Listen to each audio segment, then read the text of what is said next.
Dear viewers, Namaskar. Welcome to the lecture series on food technology. Today, the topic sterilizing equipments shall be discussed under the following headings: 1. Introduction, 2. Autoclave, 3. Ultra high temperature sterilizer, 4. Continuous sterilizer, 5. Hot air sterilizer, and at last 6. Membrane filter operators. Introduction. Today, the consumer demands more than the production of safe and shelf-stable foods and insists on high-quality foods with convenient end use. Heat treatment of products is one of the main techniques in the food industry for food conservation.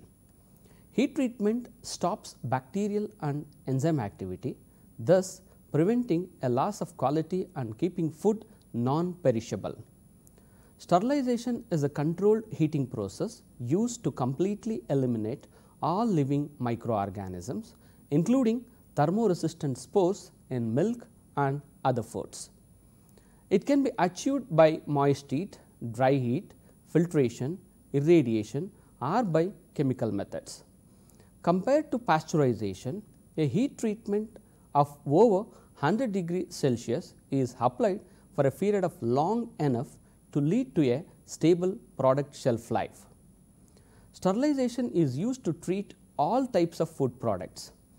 These include milk, juices, beer, and many others. Ultra high temperature, that is UHT sterilization, is used for low viscosity liquid products like milk, juices, cream, wine, salad dressings, foods with discrete particles such as baby foods, tomato products, fruits and vegetable juices, soups, and larger particles such as stews. Generally, in sterilization, the product is canned or bottled and then heat treated in a sterilizer. Sterilizers may be batch or continuous. In heat treatment process, various time and temperature combination can be applied depending on the product properties and shelf life requirements. There are two types of sterilizing heat are being used, such as moist heat and dry heat. Sterilization with moist heat. In sterilization with moist heat, temperatures generally range from 110 to 130 degrees Celsius, with sterilization times being from 20 to 40 minutes. For example, canned foods are sterilized in an autoclave at about 121 degrees Celsius for a period of 20 minutes. Higher temperatures and shorter times may have similar effects. For example, 134 degrees Celsius for 3 minutes. However, if conditions do not allow the germination of spores, low temperature and shorter times can also be applied. For example, with acid fruit juices, jam or desserts, heating to 80 to 100 degrees Celsius for 10 minutes is normally sufficient. Sterilization with dry heat. For killing bacterial endospores by dry heat, longer exposure times, for example up to 2 hours, and higher temperature, for example 160 to 180 degrees Celsius, are required than with moist heat. Sterilization by chemical means. Chemical means may also be applied. Ethylene oxide is used to sterilize food, plastic, glassware, and other equipment.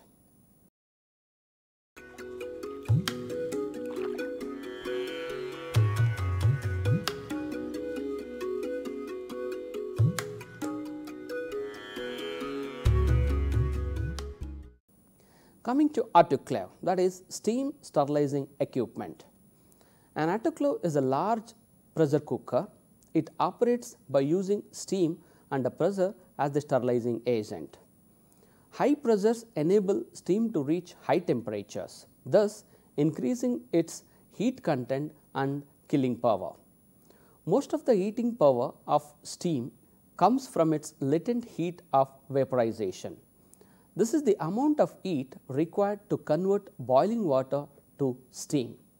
This amount of heat is large compared to that required to make water hot.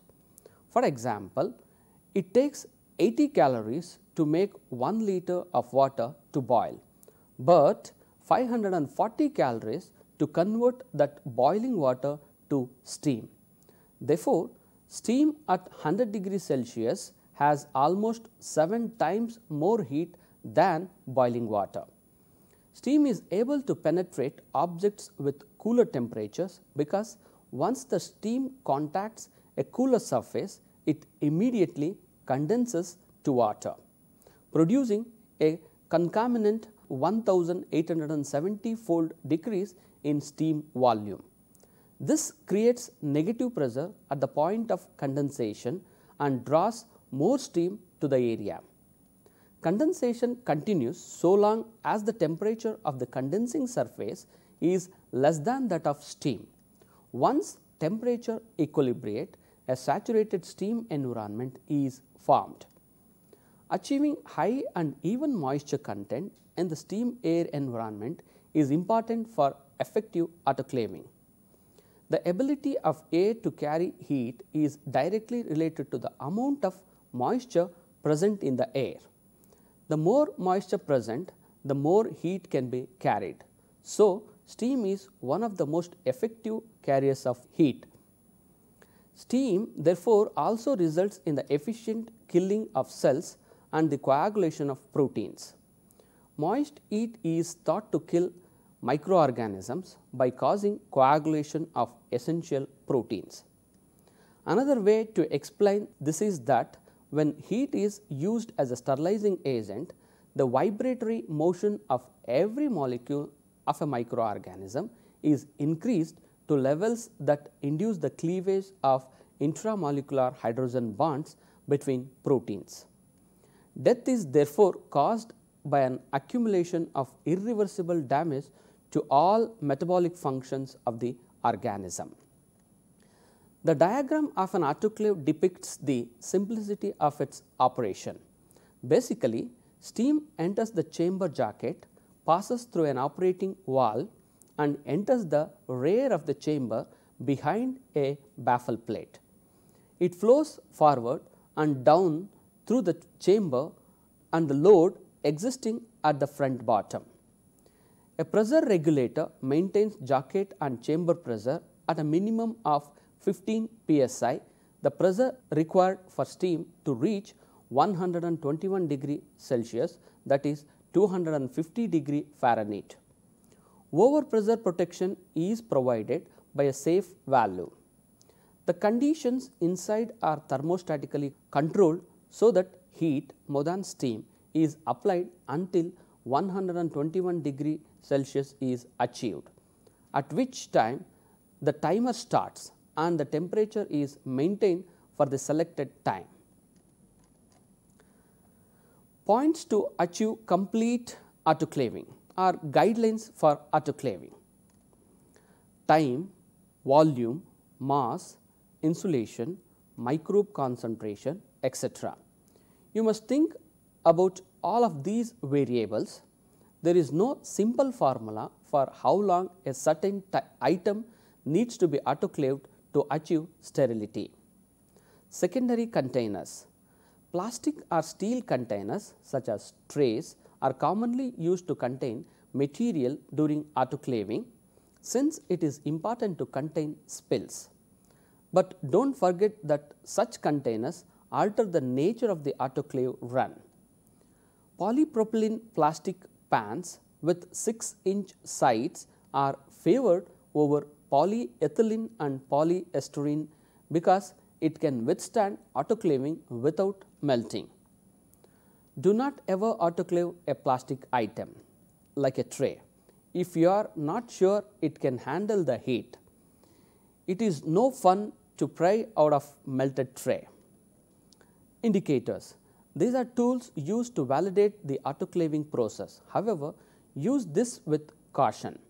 Stick-on tape indicators can only be used to verify that the autoclave has reached normal operating temperatures for decontamination and not that to run was long enough.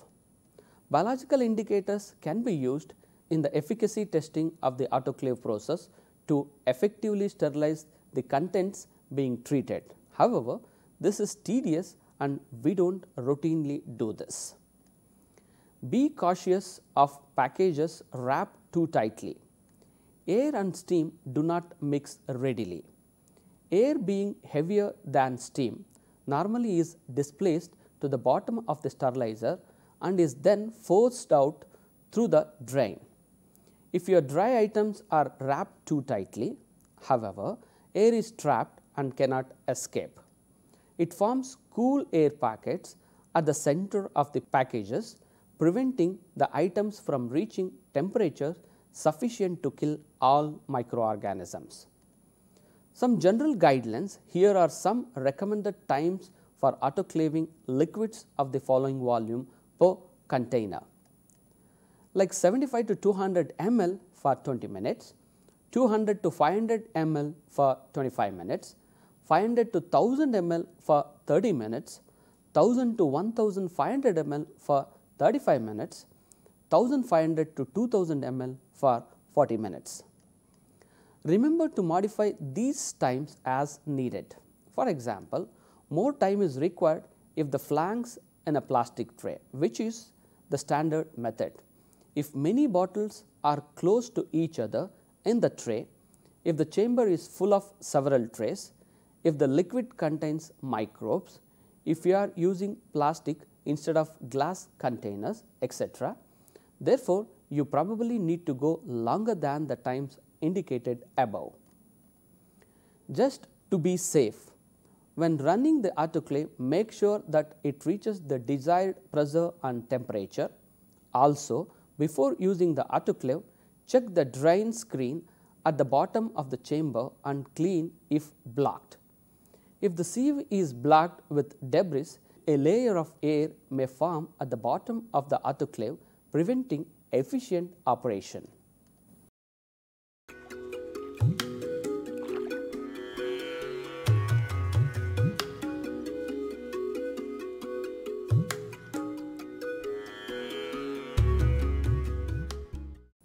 Coming to the third one, ultra high temperature sterilizer. The equipment is designed to sterilize puree or pulp concentrates, fibrous liquids to ensure long period shelf life. UHT sterilizer is generally used for a very short heat treatment at temperature of approximately 140 degrees Celsius or in the range of 135 to 150 degrees Celsius for only a few seconds. This results in a sterilized product with minimal heat damage to the product properties. UHT treatment is only possible in flow-through equipment. The product is thus sterilized before it is transferred to pre-sterilized containers in a sterile atmosphere. It is designed through digital heat quantity calculation, which controls the precise sterilization temperature and cooling time, thus reducing flavor, aroma or nutrition loss and ensuring asepticity of the product. This requires aseptic processing. There are two principal methods of UHT treatment. One is direct heating. The product is heated by direct contact with steam of potable or culinary quality. The main advantage of direct heating is that the product is held at the elevated temperature for a shorter period of time. For a heat sensitive product, for example milk, this means less damage. There are two methods of direct heating. One is injection, another one is infusion. Injection. High pressure steam is injected into preheated liquid by a steam injector, leading to a rapid rise in temperature. After holding, the product is flash cooled in a vacuum to remove water equivalent to amount of condensed steam used. This method allows fast heating and cooling and volatile removal, but is only suitable for some products. It is energy intensive, and because the product comes in a contact with hot equipment, there is potential for flavor damage. Coming to the second one, that is infusion. The liquid product steam is pumped through a distributing nozzle into a chamber of high pressure stream. This system is characterized by a large steam volume and a small product volume distributed in a large surface area of product. Product temperature is accurately controlled via pressure. Additional holding time may be accomplished through the use of plate or tubular heat exchangers, followed by flash cooling in vacuum chamber. This method has several advantages: instantaneous heating and rapid cooling, no localized overheating or burn-on, and suitable for low and higher viscosity products. Coming to indirect heating, the heating medium and product are not in direct contact but separated by equipment contact surfaces. Several types of heat exchangers are applicable. A. Plate heat exchangers. Similar to that used in high temperature, short time, but operating pressures are limited by gaskets. Liquid velocities are low, which could lead to uneven heating and burn-on. This method is economical in floor space, easily inspected, and allows for potential regeneration. B. Tubular heat exchangers. There are several types: shell and tube, shell and coil, double tube and triple tube. All of these tubular heat exchangers have fewer seals involved than with plates. This allows for higher pressures, thus higher flow rates and higher temperatures. The heating is more uniform but difficult to inspect. C. Scraped surface heat exchangers. The product flows through a jacket tube which contains the heating medium and is scraped from the sides with a rotating knife. This method is suitable for viscous products and particulates such as fruit sauces, and can be adjusted for different products by changing configuration of rotor. There is a problem with larger particulates. The long process time for particulates would mean long holding sections, which are impractical. This may lead to damaged solids and over processing of sauce. D. Double cone heat exchangers. Suitable for large particulates because it involves separation of solids or liquids and combines indirect heating in double cone such as batch with direct heating of liquid portion, may be also scraped surface if too viscous. The solid pieces are fed into a double cone, rotated slowly on horizontal axis with steam injection and heated surfaces. There is no burn-on because they are the same temperature. The liquid is directly heated with steam separately, then added after pre-cooling. The double cone acts as a blender and coats solids. The product is then discharged to an aseptic filler by overpressure with sterile air. Used for soups, stews, carrots and vegetables.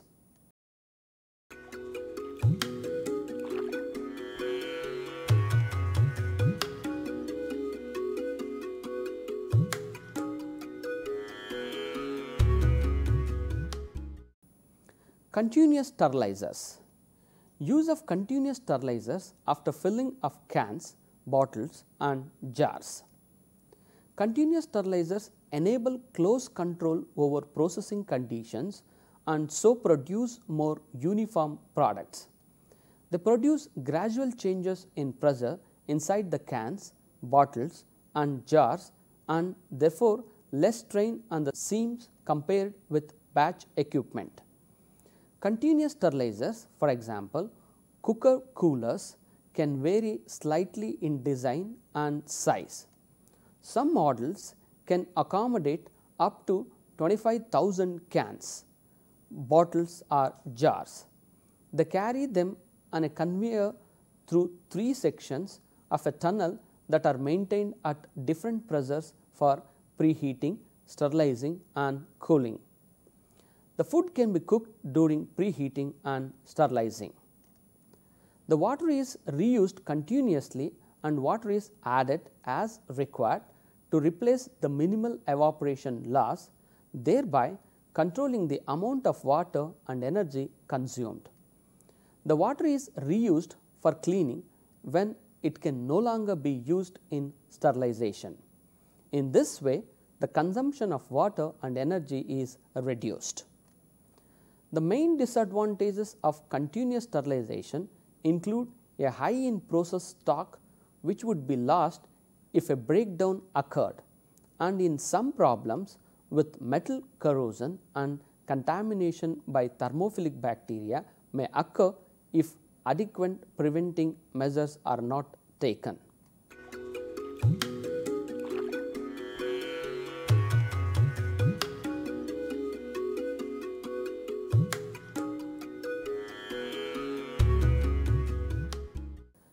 Hot air sterilizer.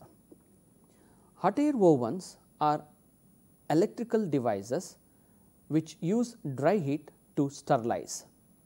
They were originally developed by Louis Pasteur.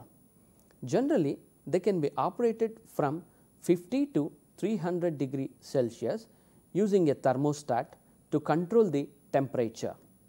The double-walled insulation keeps the heat in and conserves energy. The inner layer being a poor conductor and outer layer being metallic. There is also an air filled space in between to aid insulation. An air circulating fan helps in uniform distribution of the heat. These are fitted with the adjustable wire mesh plated trays or aluminum trays and may have an on or off rocker switch as well as indicators and controls for temperature and holding time. The capacities of these ovens vary. Power supply needs vary from country to country depending on the voltage and frequency used. Temperature sensitive tapes or biological indicators using bacterial spores can be used as controls to test for the efficacy of the device during use. They do not require water and there is not much pressure buildup within the oven, unlike an autoclave, making them safer to work with. This also makes them more suitable to be used in the laboratory environment. They are much smaller than autoclaves but can still be as effective. They can be more rapid than an autoclave and higher temperatures can be reached compared to other means. As they use dry heat instead of moist heat, some organisms like prions may not be killed by them every time, based on the principle of thermal inactivation by oxidation. A complete cycle involves heating the oven to the required temperature, maintaining that temperature for the proper time interval. For that temperature, turning the machine off and cooling the articles in the closed oven till they reach room temperature. The standard settings for a hot air oven are 1.5 to 2 hours at 160 degree Celsius, that is 320 degree Fahrenheit, or 6 to 12 minutes at 190 degree Celsius, that is 374 degree Fahrenheit, plus the time required to preheat the chamber before beginning the sterilization cycle. If the door is open before time, heat escapes and the process becomes incomplete. Thus, the cycle must be properly repeated all over. These are widely used to sterilize articles that can withstand high temperatures and not get burnt, like glasswares or powders.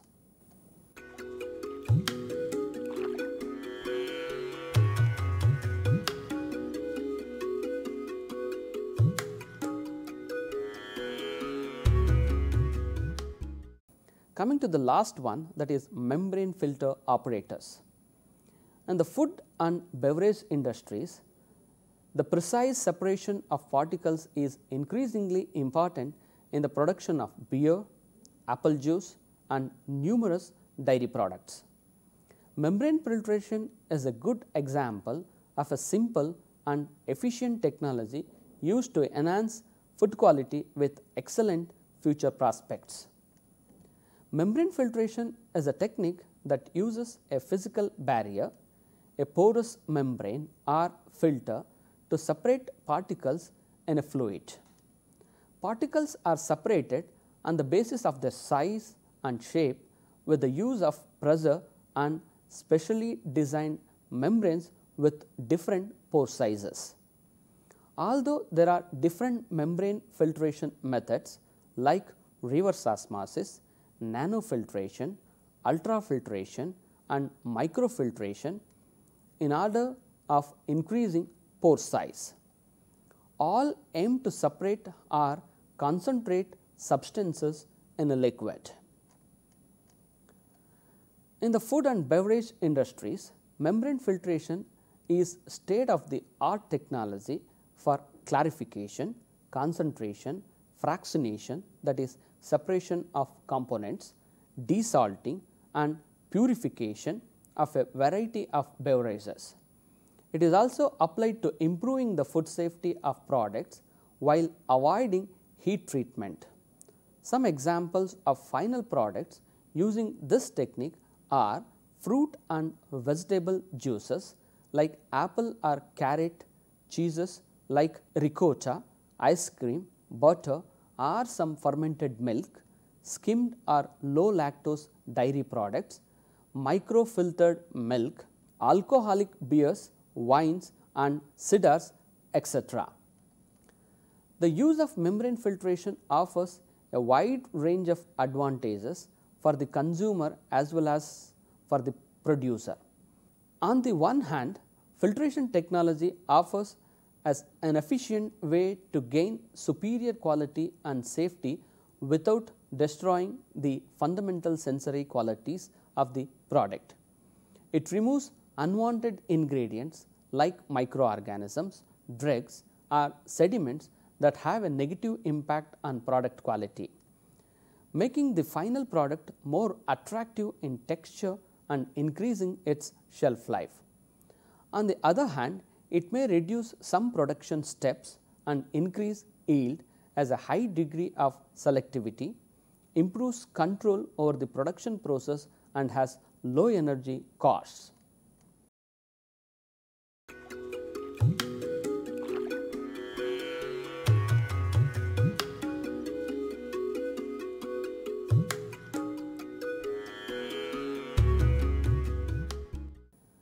Conclusion: sterilization is one of the most important aspects in the food industry, since microorganisms are known to contaminate at any point of time, such as preparation, processing or packing.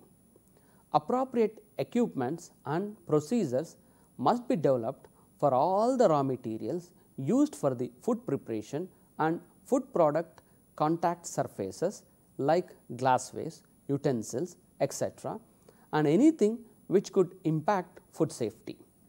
Sterilizing equipments must be evaluated for adequacy, thorough evaluation and inspection procedures. Adherence to prescribed written procedures should be continuously monitored and records should be maintained to evaluate long-term compliance. Thank you.